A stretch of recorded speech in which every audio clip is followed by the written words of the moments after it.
In 2012, the Michigan Department of Transportation purchased 135 miles of the former Michigan Central Railroad main line from the Norfolk Southern Corporation between Dearborn and Kalamazoo, Michigan. At the time, Norfolk Southern was no longer interested in maintaining track conditions that allowed for reliable passenger service, so the state of Michigan stepped in to purchase the line for an estimated $150 million. Norfolk Southern would remain the freight operator, but the state and Amtrak would take over the maintenance and dispatching to enhance passenger service. Eventually, MDOT and Amtrak hoped to upgrade the entire Dearborn to Kalamazoo corridor to allow for speeds up to 110 miles per hour. Through federal funding, the state has received nearly $200 million for upgrading the line to high-speed standards. Amtrak has actually owned the 97 miles of track between Kalamazoo and Porter, Indiana, since 1976. The first high-speed train to run on that portion of the Michigan line operated on February 7, 2012. On January 7, 2012, we set out to record one of Amtrak's only true dome cars, the Ocean View, which was wearing the iconic Phase 3 paint scheme.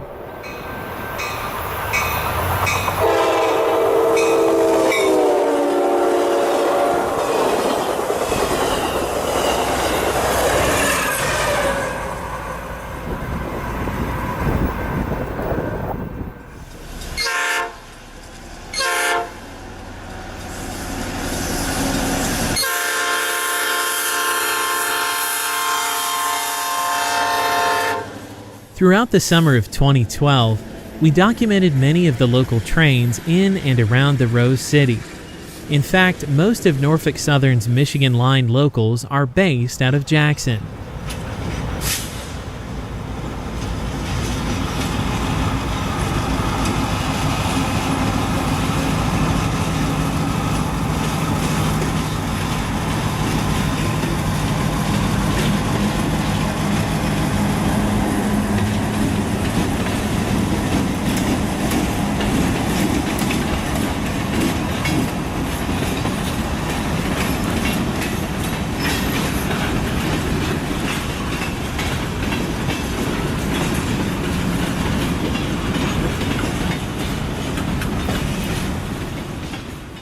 We took a few moments to observe wrecked Amtrak P42DC number 128 as it sat on a flat car. The locomotive was leading Wolverine number 351 on the morning of February 1st, 2012, when it collided with a lowboy semi-truck trailer at 60 miles per hour in Leone, Michigan. Thankfully, there were no fatalities. However, 6 people were seriously injured.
On a different day, we caught train B22 east of Albion with another high hood GP38-2 on the point.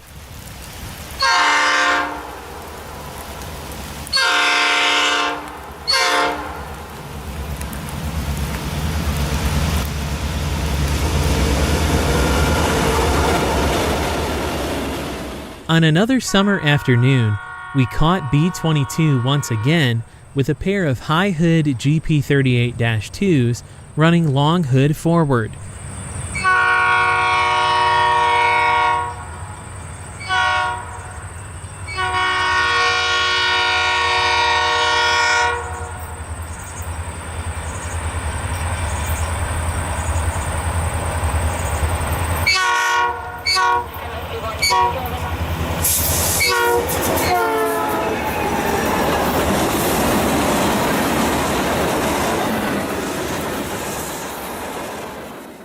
Albion, Michigan is a small town in Calhoun County with a population around 8,400 people. It's also home to the nationally recognized Albion College. The small town was once a junction point between the Michigan Central and the Lakeshore and Michigan Southern railroads. The two railroads met just west of the present-day Amtrak depot. The lead locomotive, 5140, was rebuilt in October of 2015 by Juniata Shops in Altoona, Pennsylvania, and was equipped with an Admiral cab. 5140 was later sold to Progress Rail in April of 2020. The trailing unit was sold to the Northwestern Pacific Railroad in 2016 and now operates on the Napa Valley Wine Train in California.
We're starting in the gate. I'll go about 5 and I'll bend some rail. 5, copy, 5. In October of 2012, we caught Norfolk Southern's Battle Creek to Jackson turn job, the B-34, at Parma, Michigan with a GP38-2 leading long hood forward.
In downtown Jackson, we found the train descending the hill as the crew prepared to take the lead track into Jackson Yard.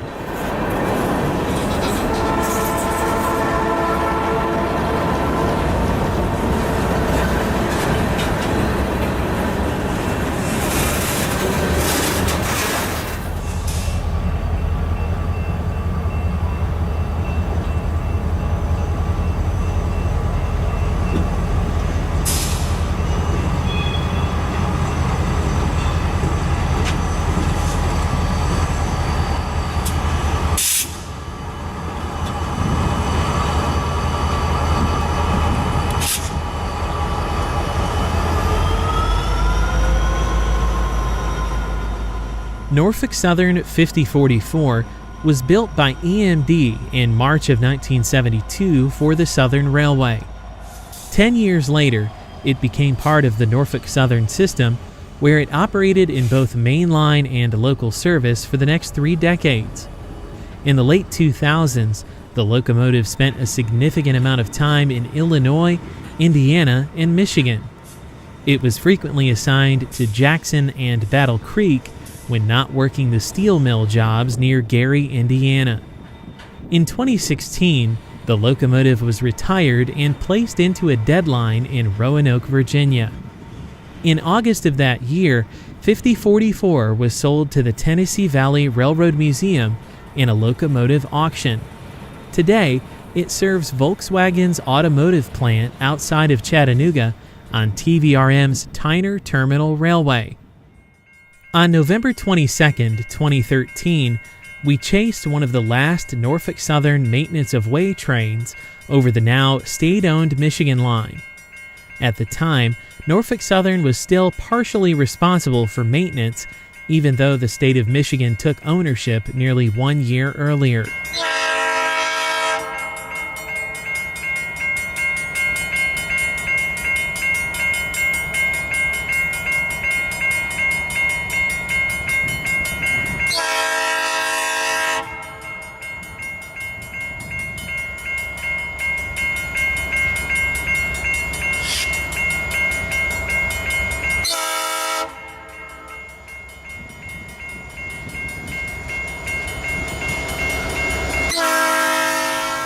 Leading the train was Norfolk Southern High Hood GP50, number 7004.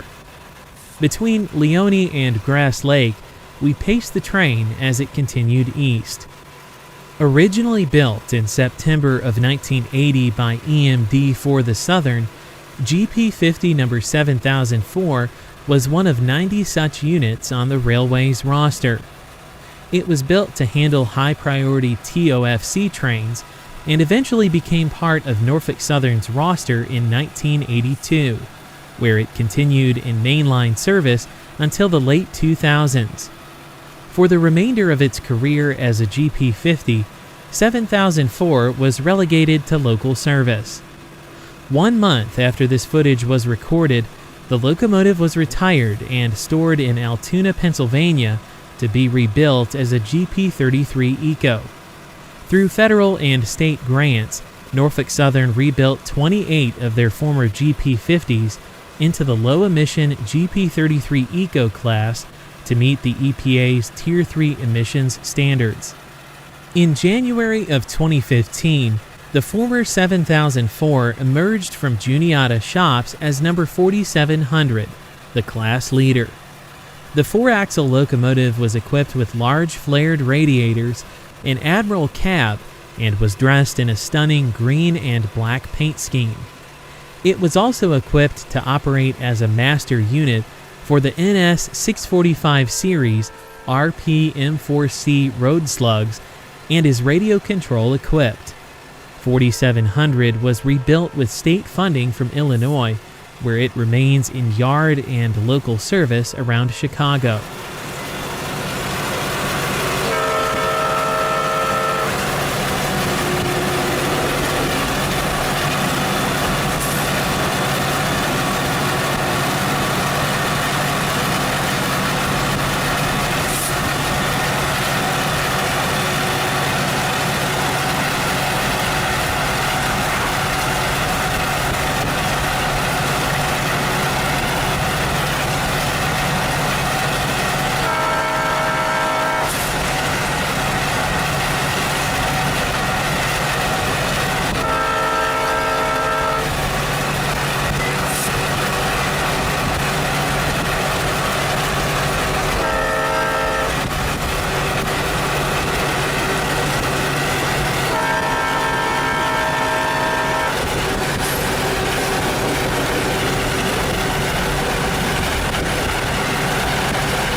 Closing in on Chelsea, Michigan, we caught the camp train at track speed.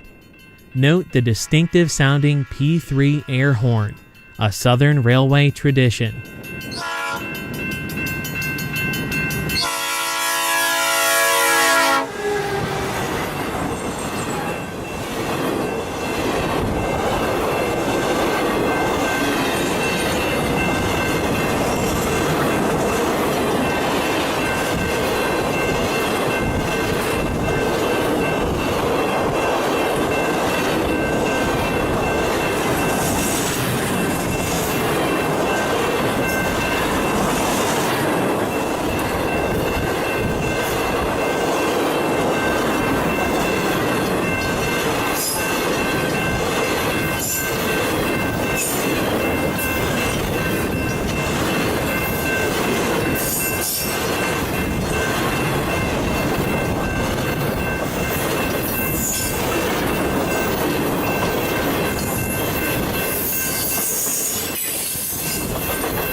East of Chelsea, Michigan, at Control Point Lake, the maintenance of way train was held for Amtrak's geometry train, which was taking scans of the trackage profile between Dearborn and Kalamazoo. The geometry train was traditionally handled by Norfolk Southern, but since MDOT took ownership of the line in 2012, that responsibility was transferred to Amtrak. Unfortunately, it would become too dark to document the maintenance of way train any further, so we called it a night. Thankfully, this wouldn't be our last time seeing a GP50 on the Michigan line. I'll get on the front end.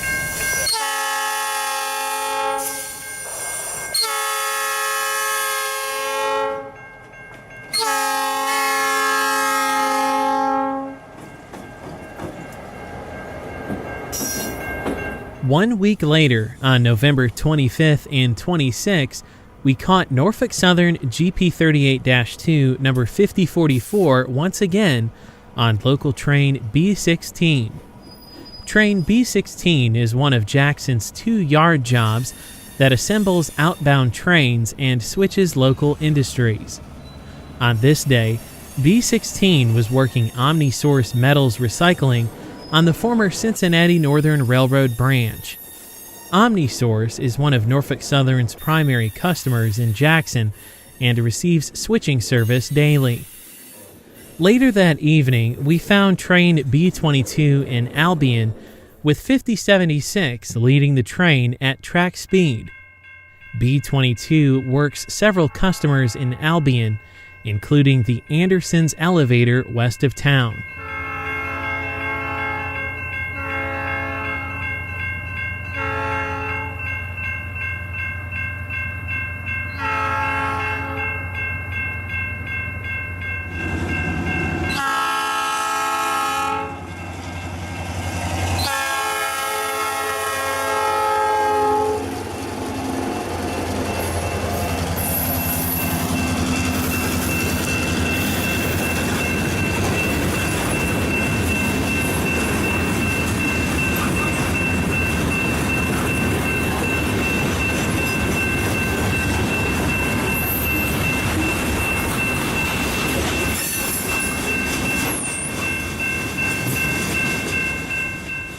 The next day, we returned to Jackson Yard to follow 5044 on the Cincinnati Northern. The caboose in the foreground is an N10 series that was built by Penn Central in 1969. Number 24039 was the resident caboose in Jackson for many years until it was scrapped in 2020.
OmniSource is always bustling with activity.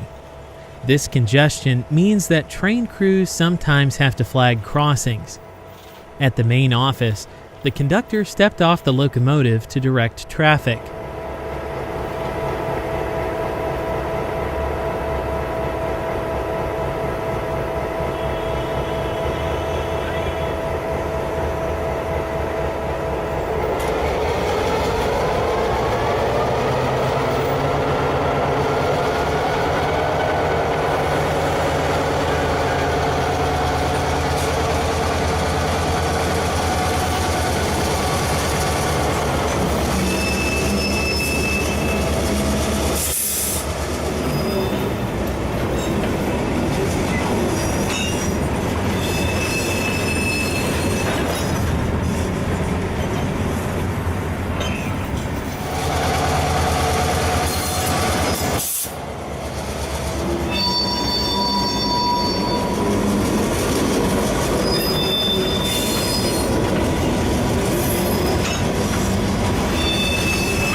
After working OmniSource, we caught the train at South Street as it made its way down the Cincinnati Northern.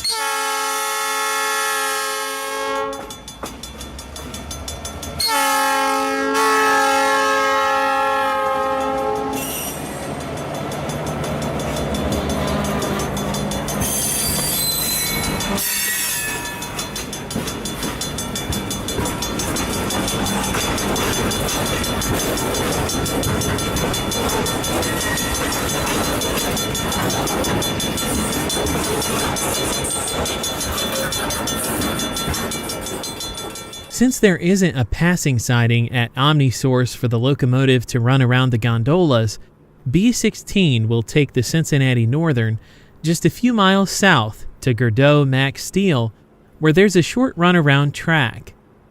The Cincinnati Northern Railroad reached Jackson in 1899 and was the last railroad to do so.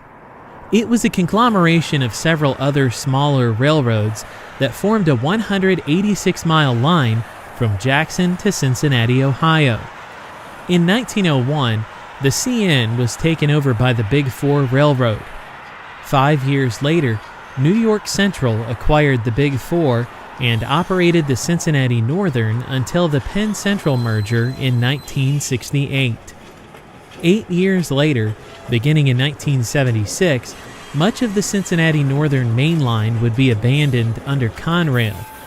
Today, several other short sections remain in the Ohio towns of Bryan, Cecil, Van Wert, Greenville, Germantown, and Carlisle.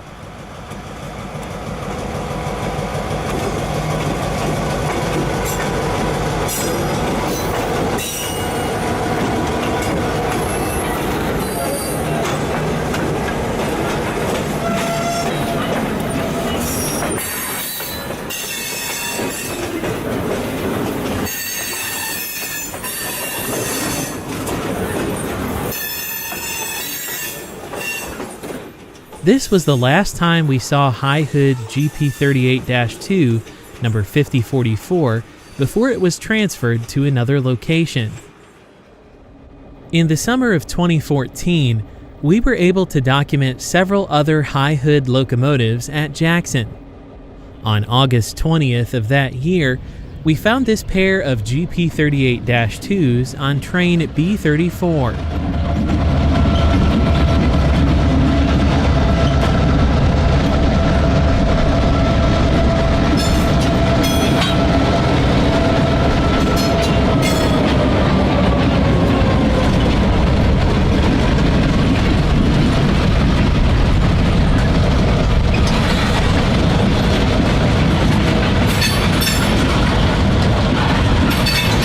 We caught the two locomotives with their rather short train at Jackson Station.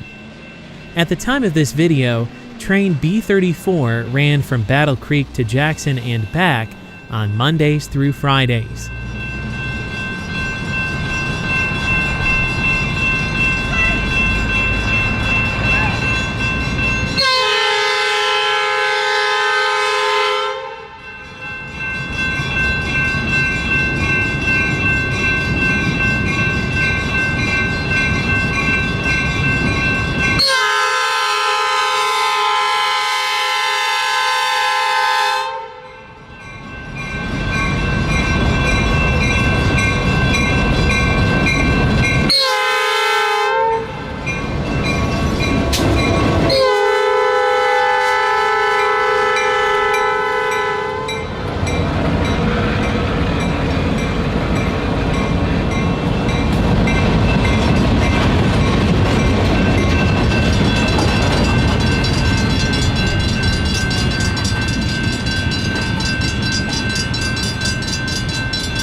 After seeing B-34 depart for Battle Creek, we also recorded Amtrak Wolverine number 350 departing Jackson for points east.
On a different day, we caught another pair of high-hood Jeeps on train B22. Leading the two-car train west was GP38-2, number 5176, with a unique K5LA air horn.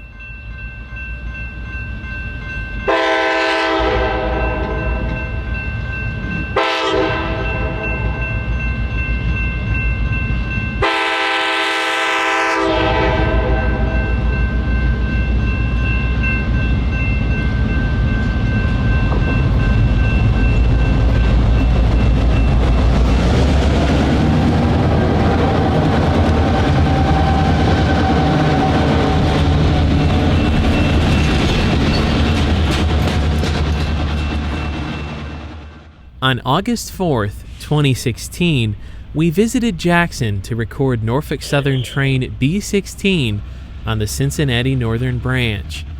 In charge of the train that day was high-hood GP38-2, number 5094, which pulled a short train of cars to Gerdau Max Steel, south of town.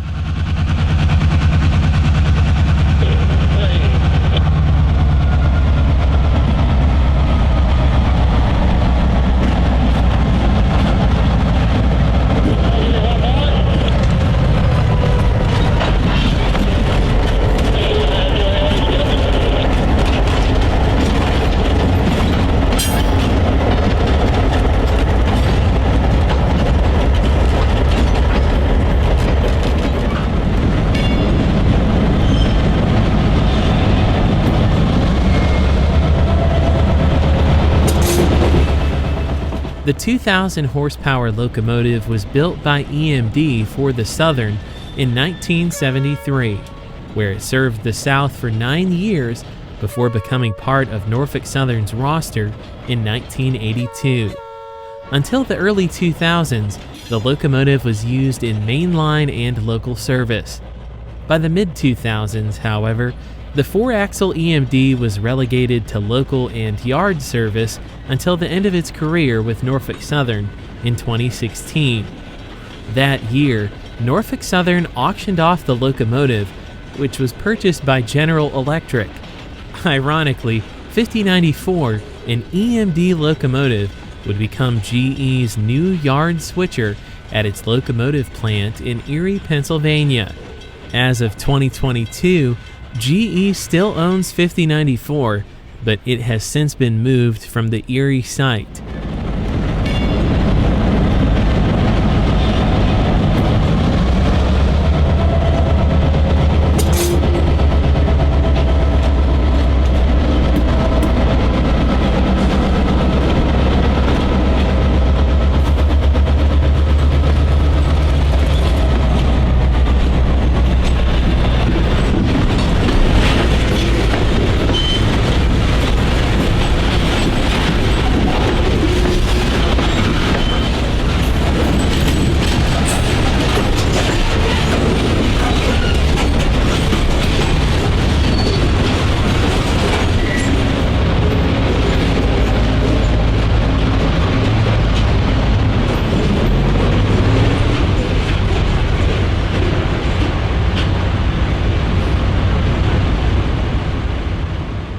Gerdau is a large steel distributor located about 5 miles south of downtown Jackson. Norfolk Southern serves the facility weekly. Though the company is 119 years old, the facility opened in 1974 with 42 employees as Max Steel. Gerdau bought the company in 2007. After dropping off the gondola, the crew ran around their train just outside of the plant so that they could shove the cut of covered hopper cars down the Lakeshore and Michigan Southern branch to Dawn Foods.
At East High Street, the former Cincinnati Northern and Lakeshore and Michigan Southern branches connect at a switch just south of the crossing.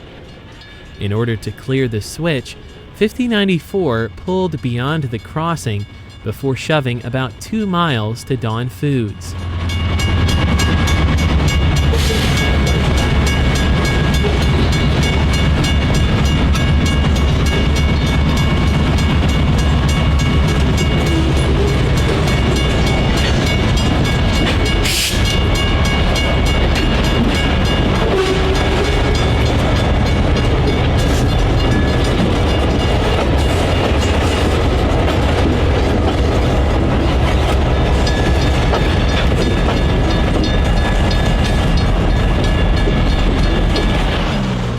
In years past, train crews would often bring a Conrail caboose with them in order to make the long shove moves to Dawn.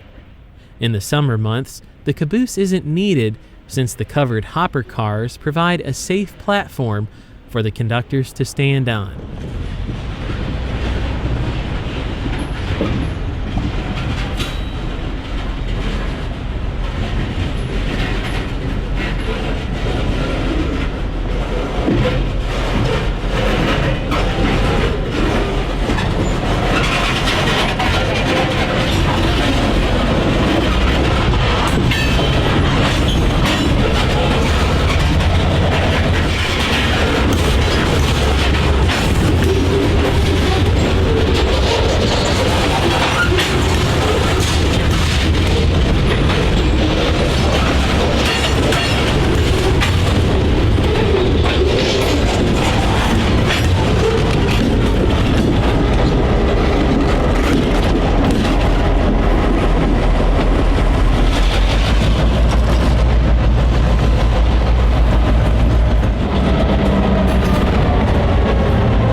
At Dawn Foods, we watch the train crew switch out rail cars.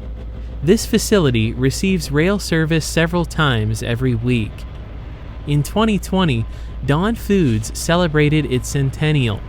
The company was founded in Jackson, Michigan, and offers more than 4,000 baking products. Dawn employs more than 5,000 people over 105 countries.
After dropping off the loaded cars and picking up the empties, train B16 departed Dawn for Jackson Yard.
We caught up with the train at Elm Street as it arrived at the yard.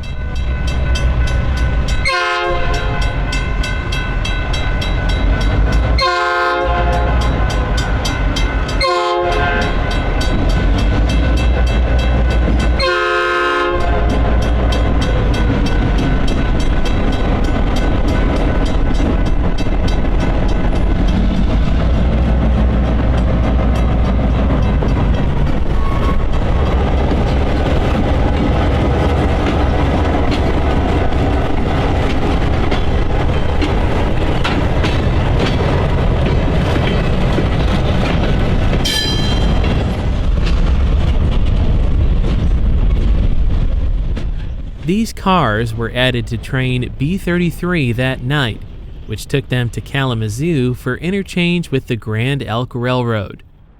We got up early on the morning of July 11th and set up our cameras at the Jackson Station platform around 5:30. To our surprise, local freight train B22 was returning from its work in Albion with GP40-2 number 3015 leading the train east.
The B-22 is the Jackson to Albion turn job, which operates Mondays through Fridays, serving several customers including the Anderson's Ethanol Plant, Georgia Pacific, Metal Casting, and Guardian Fiberglass.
After observing the arrival of train B-22, We paused to reflect on the surrounding area before the arrival of train B33.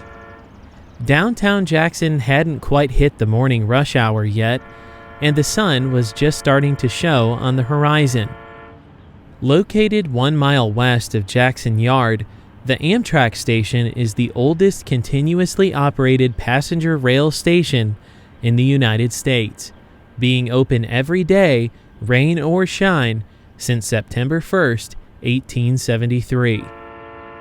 Around 6:15, we heard the familiar sound of a Nathan P3 air horn. Train B33 was returning to Jackson after its long night of work in Kalamazoo. After interchanging with the Grand Elk, the B33 picked up an additional locomotive, Norfolk Southern High Hood GP38-2, number 5196, for use on the B22 local.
Since locomotive number 3015 was the only unit in Jackson assigned to train B22, the additional locomotive was needed to handle the often heavy train between Jackson and Albion.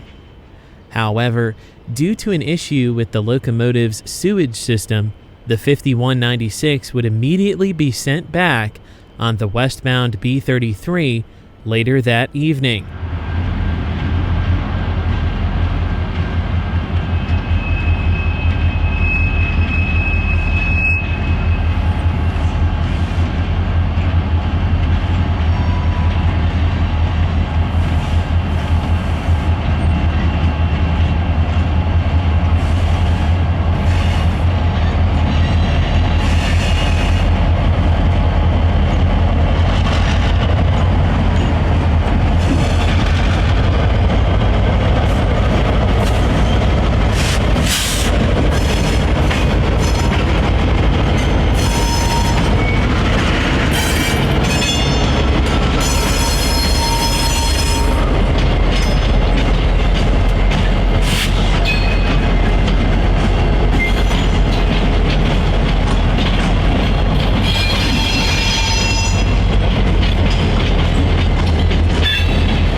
In 2018, seeing a high hood locomotive leading any train, whether on locals or on road trains, was becoming a very rare occurrence outside of yard operations.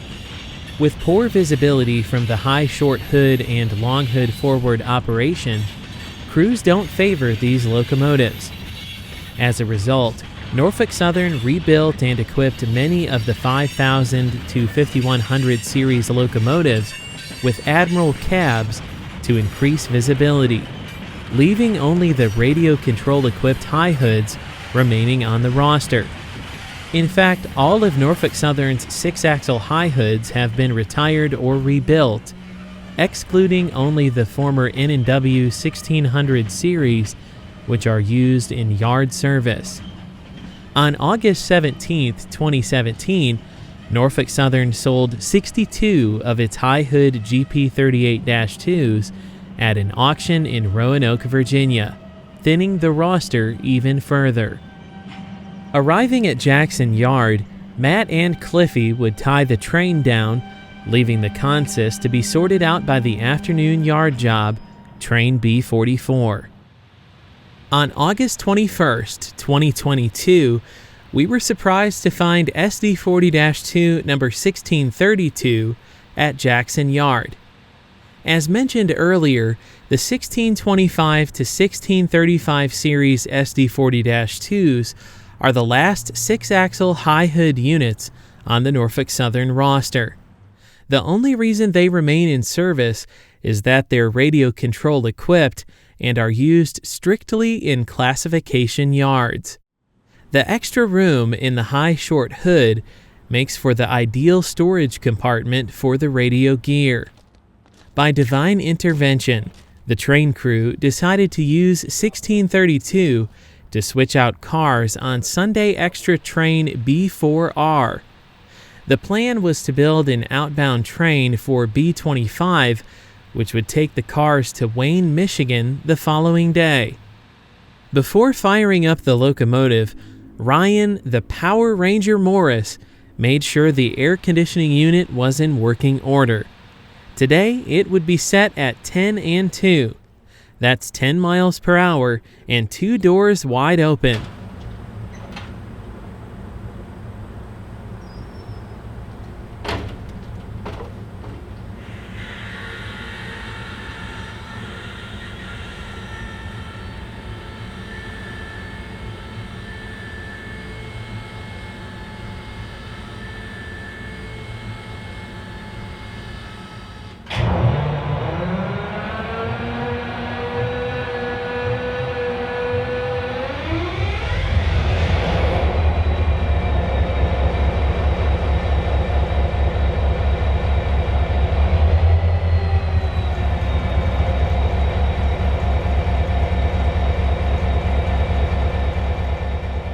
Engineer Morris was hired on by Conrail in 1994 at the ripe age of 19. By age 20, he was promoted to engineer. An old head once told him he looked too young to work for the railroad and that he should be at home watching Power Rangers or something. The nickname has stuck ever since.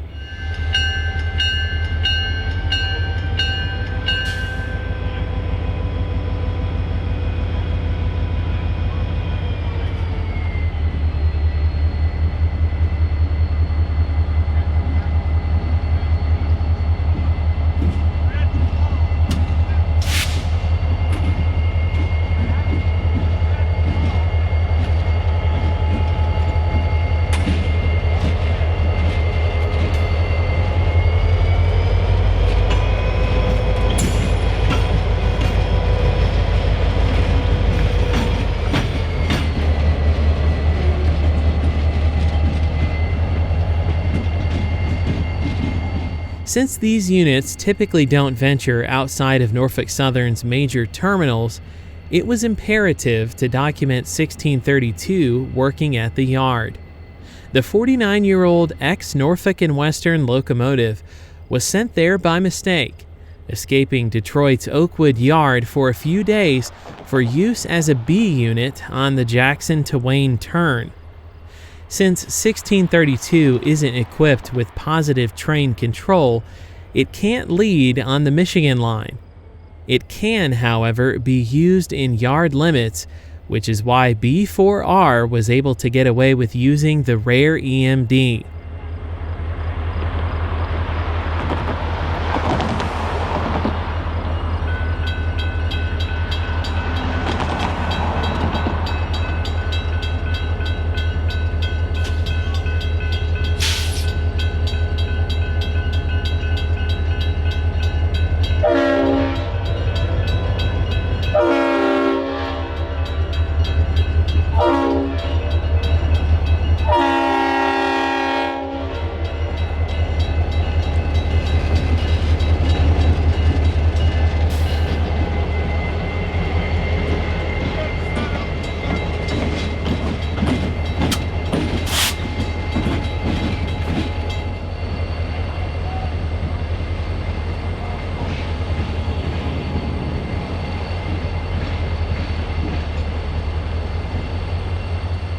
To our surprise, the crew decided to Y the locomotive, which meant we could get some great footage of the high short hood end while they were building their train in the yard.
Working the ground was conductor T.L. Schneider, a 1999 Conrail hire with 23 years of experience under his belt.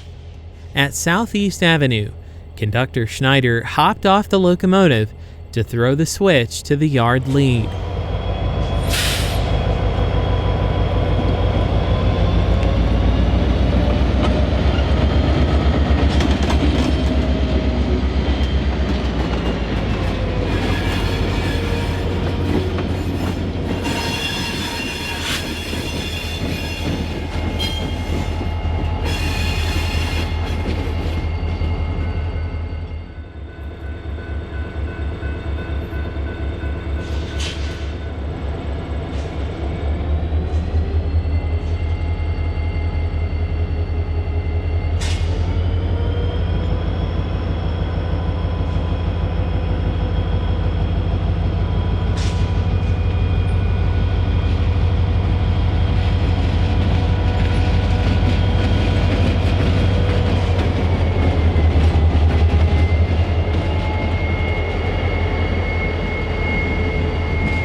With the long hood end of the 1632 now facing east, the crew would begin switching cars at the yard. Helping the conductor work the ground was brakeman Grant Lapp, who was hired on by Norfolk Southern in 2003. Between the three men, they had over 70 years of railroad experience. Back in the yard, the crew would begin switching.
Kicking is a switching maneuver that involves shoving against cars, usually at full throttle, uncoupling one or more cars while in motion, then stopping the engine with the still coupled cars and letting the uncoupled cars roll ahead.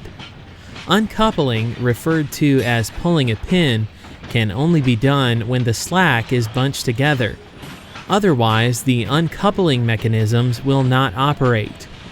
Kicking cars is considered flat switching and is a very common method in the United States.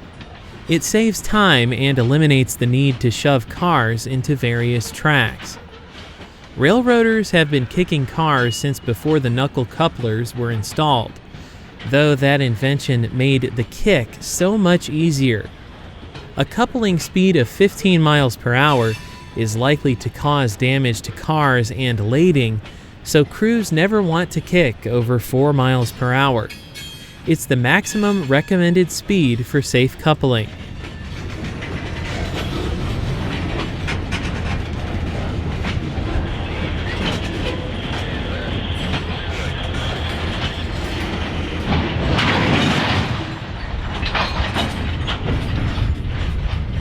Working in the hot summer sun can make a railroader thirsty. Thankfully, Jackson Yard is home to Schneider Lake, a man-made water fixture that runs 24/7. The clean drinking water is the perfect place for crews to stay hydrated.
When you make the cut, Tim, set them up to me at the top and just line up for 17.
With all the cars now in place for the B-25, the crew tied down the locomotive around 1800 hours.